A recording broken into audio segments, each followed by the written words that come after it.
Setting the stage. The Industrial Revolution created a large divide between the rich and the poor. Local business owners felt that government officials should not be involved with the business and economic issues, although the reformers believed that the government should play an important role in improving the conditions of the poor. The workers involved within these businesses felt divided as well, as they believed they deserved more rights, which included higher pay and more protection. They created labor unions to increase their significance. The laissez-faire philosophy is when members of the government do not involve themselves with certain business. Others believe that the government should be involved. These same people thought that wealthy individuals must take action within helping the poor. An English philosopher named Jeremy Bentham introduced the philosophy of utilitarianism in the late 17th. According to Bentham's idea, people should judge ideas in situation and action based on their effect on society. He believed that individuals should be allowed to pursue his or her preferred action without involvement from the state. A man named John Stuart led the movement in the 18th. He wishes to help ordinary people, which would lead to equal division of profits. Many reforms took a more intense approach. Robert Owen was shocked by the condition of the working class. He built houses which he rented for low price and prohibited children under 10 from working and to attend school.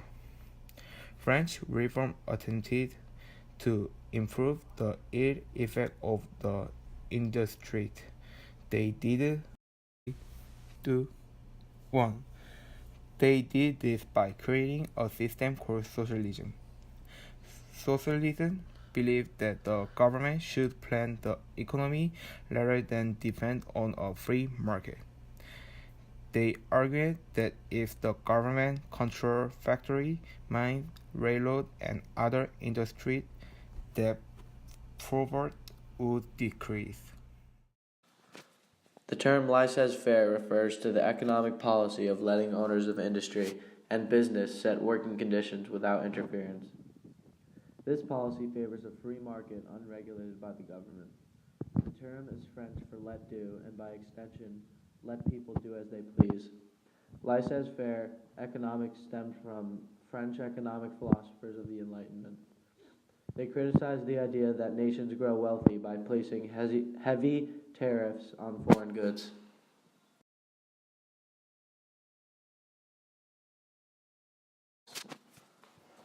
Adam Smith, a professor at the University of Glasgow, Scotland, defended the idea of a free economy, or free markets, in his 1776 book, The Wealth of Nations. According to Smith, economic liberty guaranteed economic progress. As a result, government should not interfere. Smith's arguments rested on what he called the three natural laws of economics. The law of self-interest, which meant people work for their own good. The law of competition, which meant competition forces people to make a better product.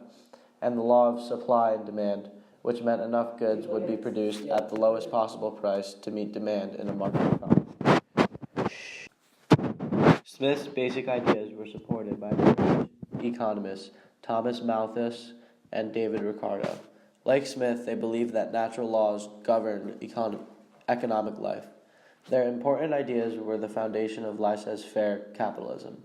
Capitalism is an economic system in which the factors of production are privately owned and money is invested in business ventures to make a profit. These ideas also helped bring about the Industrial Revolution. Laissez-faire thinkers such as Smith, Malthus, and Ricardo opposed government efforts to help poor workers. They thought that creating minimum wage laws and better working conditions would upset the free market system, lower profits, and undermine the production of wealth in society.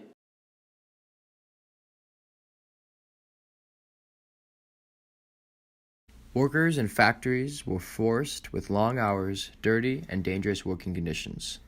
Workers who were upset by this created unions. Unions spoke for all workers. They worked for negotiations between workers and their employers. Eventually, strikes came into play. The union movement underwent slow and painful growth in both Great Britain and the United States. British government denied any workers to create unions or to participate in strikes. Reformers and unions forced political leaders to look into the abuses caused by the industrialization. Parliament created a Factory Act of 1833. This law made it legal to hire children under 9 years of age. In 1842, the Mines Act prevented women and children from working underground. The Ten-House Act of 1847 limited workday hours. The National Labor Committee worked to pressure the United national and state politicians to ban child labor and construct maximum working hours. Improving the workplace and extending the right to vote to working class men, and to give more right to the children and women. William Wilberforce was religious and a member of Parliament. Parliament and slavery in 1807, Wilberforce continued his fight to free the slaves. The Union won the Civil War in 1865, therefore slavery ended. Women spinners earn much more money than women who stay home to spin cotton thread. But women still got paid a lot less than men.